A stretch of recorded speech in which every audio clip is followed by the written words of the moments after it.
উপস্থিত আজকের সভার প্রধান অতিথি আমাদের সিলেটের জননন্দিত সাবেক বারবারের মেয়র, বর্তমানে সিলেটের জয়ন্তা গোয়েনঘাটের সংসদ সদস্য, মাননীয় শ্রম এবং কর্মসংস্থান মন্ত্রী জনাব আরিফুল হক চৌধুরী, উপস্থিত সিলেটের সিটি কর্পোরেশনের সম্মানিত প্রশাসক, সিলেট জেলা বিএনপি নির্বাচিত সভাপতি, আমার প্রিয় বড় ভাই, এই সিটিকে যিনি সুন্দর রাখার জন্য কাজ করে যাচ্ছেন জনাব আব্দুল কাইম চৌধুরী, আজকের সভার প্রধান বক্তা। উপস্থিত বিশেষ অতিথি হিসাবে আমাদের গোলাপগঞ্জের কৃতি সন্তান এবং সিলেট মেডিকেল বিশ্ববিদ্যালয়ের সম্মানিত নবনির্বাচিত বিসি ডাক্তার জিয়াউর রহমান জিয়া চৌধুরী। আজকের এই সভায় আনুষ্ঠানিকভাবে তাকে আমি অভিনন্দন জানাচ্ছি, উনি নবনির্বাচিত বিপি।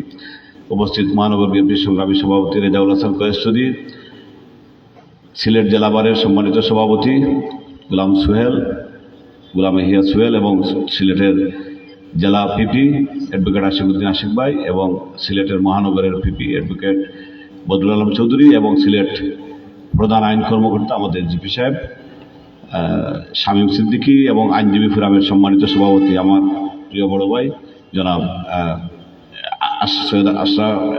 অ্যাডভোকেট শাহ আশরাফুল ইসলাম এবং সিলেট জেলা বারের সম্মানিত সাধারণ সম্পাদক আমার সহযোদ্ধা বন্ধু অ্যাডভোকেট জুবায়ের সহ উপস্থিত সম্মানিত নেতৃবৃন্দ এবং আমার সম্মুখে উপস্থিত ল কলেজের সর্বস্তরের ছাত্রছাত্রী ভাই বোনেরা এবং বিভিন্ন স্তরের সম্মানিত নেতৃবৃন্দ, বিশিষ্ট নেতৃবৃন্দ, সবাইকে জানাচ্ছি আমার পক্ষ থেকে শুভ সন্ধ্যা, আসসালামু আলাইকুম এবং আদাব।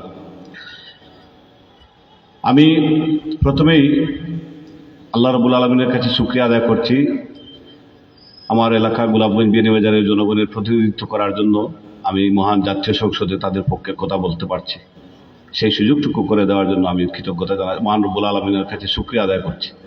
আমার সকল কৃতজ্ঞতা রইল আমার প্রিয় নেতা, বাংলাদেশের মানবিক প্রধানমন্ত্রী, যার নেতৃত্বে একটা সমৃদ্ধ বাংলাদেশ গড়ার জন্য আমরা এগিয়ে যাচ্ছি। বাংলাদেশে যিনি একটা দৃষ্টান্ত স্থাপন করেছেন, যিনি প্রতিনিয়ত বাংলাদেশকে একটা গতিশীল বাংলাদেশ হিসাবে ইতিমধ্যে পরিচালিত করেছেন, আমাদের প্রিয় নেতা বাংলাদেশের বর্তমান প্রধানমন্ত্রী, মাননীয় প্রধানমন্ত্রী জনাব তারেক রহমানকে কৃতজ্ঞতা জানাচ্ছি। আমি বেশি লম্বা বক্তব্য রাখবো না, আকাশের অবস্থা অত্যন্ত খারাপ। উনি শেষ মুহূর্তে রাজি হয়েছিলেন, কিন্তু ওনার ফ্লাইটের জন্য চলে গেছেন আমাদের মাননীয় সমাজ কল্যাণ মন্ত্রী ডাক্তার জাহিদ হোসেন। উনি নায়ারপুর পর্যন্ত এসেছিলেন, শেষে দেখেছেন যে এই জামের মধ্যে আর কাভার করতে পারবো না ফ্লাইট, যার জন্য এখান থেকে উনি চলে গেছেন সুবানীঘাট পয়েন্ট।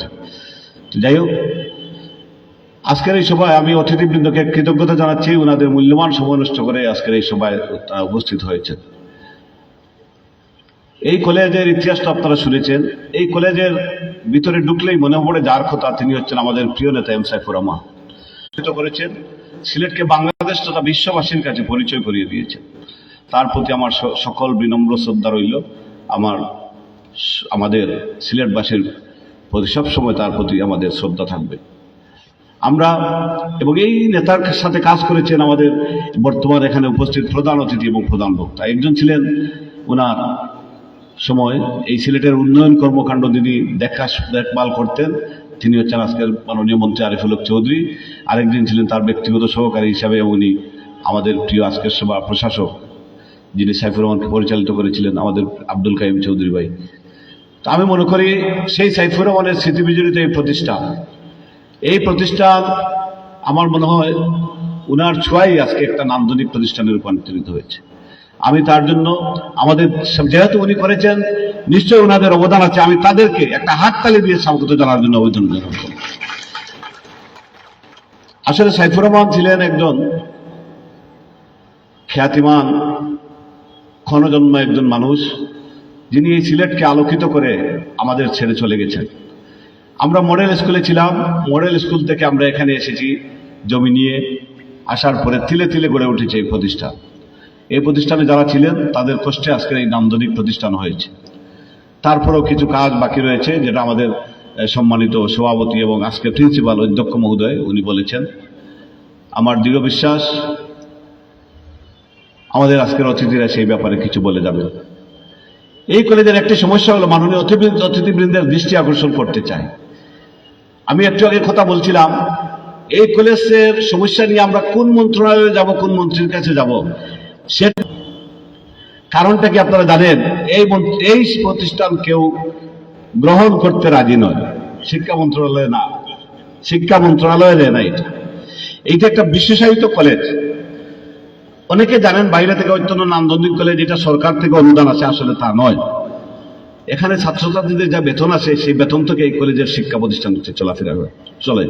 বেতন ভাতা দেওয়া হয়, বাবদীয় সার্বিক কর্মকাণ্ড এই বেতন ভাতা থেকে চলে। এটা কিন্তু অনেক কঠিন একটা জায়গা। এখানে সভাপতি যায় আসন, অনেক সময় উনিও কন্ট্রিবিউশন করতে হয়, এছাড়া রাস্তা নেই আর।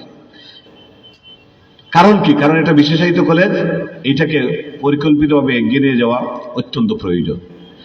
আমি কিছুদিন আগে জাতীয় বিশ্ববিদ্যালয়ের একজন পরিচালকের সাথে কথা বলেছিলাম, বিসির সাথে আমি কথা বলবো, যেহেতু বিসি স্যার আমাকে আসলে এক ধরনের ডেকে নিয়ে এই প্রতিষ্ঠানের দায়িত্ব সভাপতি করেছিলেন, বলেছেন যে তুমি দায়িত্ব নেও।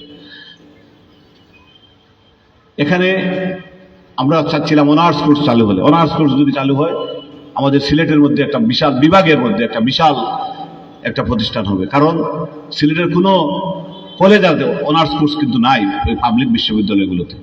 এখানে যদি অনার্স কোর্স চালু হয় সেটা আমাদের জন্য খুবই ভালো হবে। তো উনি বলেছেন যে এটা যেহেতু অনার্স কোর্স বন্ধ রয়েছে জাতীয় বিশ্ববিদ্যালয়ের আন্ডারে, ইনশাআল্লাহ সেটা প্রক্রিয়া করলে হয়তো ভবিষ্যতে করতে পারে। আইনজীবী হিসাবে আমি মাননীয় মন্ত্রী এবং প্রশাসক মহোদয়ের কাছে বলতে চাই, ওনারা কিন্তু রাজনীতির জীবনে সবাই জেল খেটেছেন। বিশেষ করে আমাদের আরিফুল হক চৌধুরী, আমাদের সাবেক মেয়র, উনি বাংলাদেশের মধ্যে সর্বোচ্চ জেল খেটেছেন উনি, এবং ওনার পাশে কিন্তু এই আইনজীবীরাই দাঁড়িয়েছেন, সেটাও তো উনি ওনার জানা আছে। কারণ এই আইনজীবীরা এখান থেকেই তৈরি হয়েছে, এই আইনজীবীরা। সুতরাং এই কলেজের প্রতি এবং আইন শিক্ষার প্রতিষ্ঠানের সাথে আমার দৃঢ় বিশ্বাস ওনাদের সেই সহমর্মিতাটুকু প্রকাশ করবেন। আমাদের আজকের সবার প্রধান বক্তা কাইম চৌধুরী, উনিও মামলা খেয়েছেন, কারাগারের কাস্টডিতে দাঁড়িয়েছেন। আমার দৃঢ় বিশ্বাস ওনারা তাদের সেই উদারতাটুকু রাখবেন। ইতিমধ্যে আমাদের প্রশাসক মহোদয়ের সাথে কথা হয়েছে, উনি উনার মুখ থেকে শুনবেন আপনারা এই প্রতিষ্ঠানের জন্য উনার দরদ বলবেন। আমাদের মাননীয় মন্ত্রী মহোদয় আরিফুল হক চৌধুরীও বলবেন। আমি শুধু একটি কথা বলতে চাই, একটা প্রতিষ্ঠান এককভাবে সেটাকে এগিয়ে নিয়ে যাওয়া যায় না, একটা সামগ্রিকভাবে আমাদের সবার সহযোগিতার প্রয়োজন হয়। শুধু এটা না, আমাদের বিশ্বাস এই আসনের আমাদের মাননীয় মন্ত্রী, সিলেটের মন্ত্রী, উনি আসতে পারেন নাই, উনাকে আমি বলেছিলাম উনি উইকডেতে আসতে পারেন নাই। মাননীয় বাণিজ্য মন্ত্রী জনাব খন্দকার আব্দুল মুক্তাদির, ওনারও দৃষ্টিভঙ্গি এখানে দৃষ্টি আছে এই প্রতিষ্ঠানের জন্য, যাতে তিনি এই প্রতিষ্ঠানটি উন্নত হয়, উনি বলেছেন উন্নত হবে। তা আমি দৃঢ় বিশ্বাস করি আমরা সবাই মিলে এই সিলেট বিভাগের একটি মাত্র প্রতিষ্ঠান আইন প্রতিষ্ঠান, এই প্রতিষ্ঠানকে আমরা এগিয়ে নিয়ে যাওয়ার জন্য কাজ করি, সেটাই হোক আজকে আমাদের প্রতিজ্ঞা এবং আজকে আমাদের দাবি। এবং আমি দৃঢ় বিশ্বাস আমাদের মাননীয় প্রধান অতিথি এবং প্রধান বক্তা সেই ব্যাপারে কথা বলবেন। আমি আমার ছাত্রছাত্রীদের ভাইদের উদ্দেশ্যে বলতে চাই, এখানে ছাত্রছাত্রী বলতে যারা আছেন, আমি মনে করি আমি একটু বোঝানোর দরকার। আমি কয়েকদিন আগে এখানে ভাইবা পরীক্ষা হয়েছিল, আমি এসেছিলাম। সেই ছাত্রর মধ্যে আছেন আমাদের কৃষি বিশ্ববিদ্যালয়ের সাবেক ভিসি জনাব সিদ্দিকুল ইসলাম স্যার, উনি এই প্রতিষ্ঠানের ছাত্র। আপনারা চিন্তা করেন এখানে কোন লেভেলের ছাত্ররা এখানে পড়ালেখা করে, এটা কিন্তু বুঝতে হবে। সুতরাং এইসব ব্যক্তিদেরকে সম্মান দেওয়ার জন্য প্রতিষ্ঠানকে আরো বেশি করে আমাদেরকে সাজাতে হবে, আরো বেশি করে আমাদেরকে সেভাবে গড়ে তুলতে হবে। এখানে উপরে নাই, আপনাদের অডিটোরিয়াম করার জন্য ভবন আছে, কিন্তু করার মতো কোনো সুযোগ নেই। শিক্ষামন্ত্রীর কাছে গেলে শিক্ষামন্ত্রী বলবে এটা তো আমাদের প্রতিষ্ঠান না। তো আমাকে একটু আগে বলেছেন আমাদের মাননীয় মন্ত্রী এবং আমাদের প্রধান বক্তা আর কাইম চৌধুরী বলেছেন যে কাজ করো, তুমি প্রধানমন্ত্রীর কাছে চলে যাও। আমি বললাম যদি প্রধানমন্ত্রীর কাছে যেতে হয়, যাওয়া লাগে, আমি যাবো, অসুবিধা নাই, কিন্তু প্রধানমন্ত্রীর কাছে গিয়ে ল কলেজের ভবনের জন্য ইনশাআল্লাহ আমি বিশ্বাস করি ইনশাআল্লাহ ওনারা যদি দুজন চান আমাদের এই প্রতিষ্ঠানের আরো উন্নয়ন হবে, উন্নতি হবে।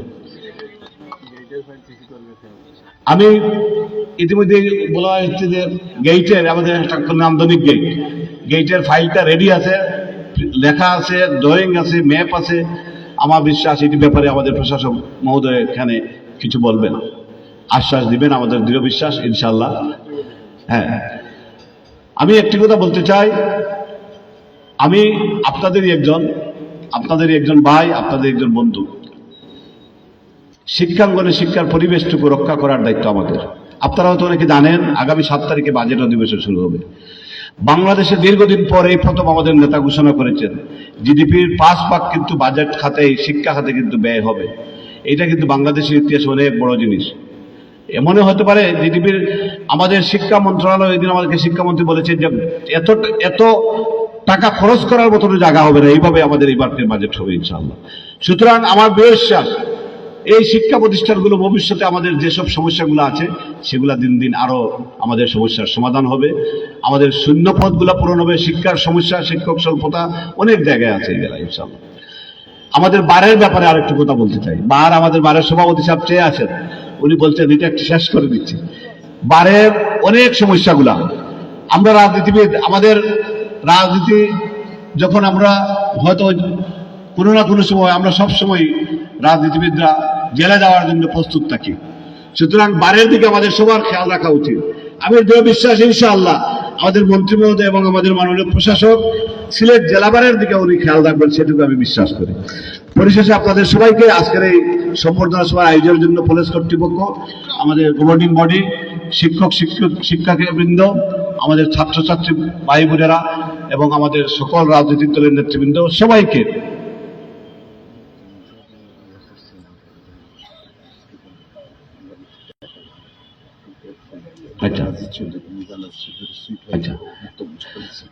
তো সবাইকে আমি ধন্যবাদ এবং কৃতজ্ঞতা জানাচ্ছি।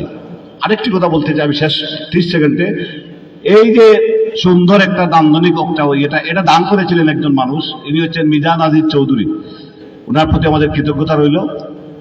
উনি একজন ব্যবসায়ী মানুষ, উনি এই প্রতিষ্ঠানটা, এই জায়গাটা দিয়েছিলেন, যার জন্য আজকে আমরা প্রোগ্রামটা করতে পারছি ইনশাআল্লাহ। এই শহীদ মিনার থেকে, এটা কিন্তু একটা শহীদ মিনারের পাদদেশে আমরা করছি। আমি সবার কাছে কৃতজ্ঞতা জানিয়ে আমি আমার বক্তব্য শেষ করছি। সবাইকে ধন্যবাদ। আসসালামু আলাইকুম। বাংলাদেশ জিন্দাবাদ।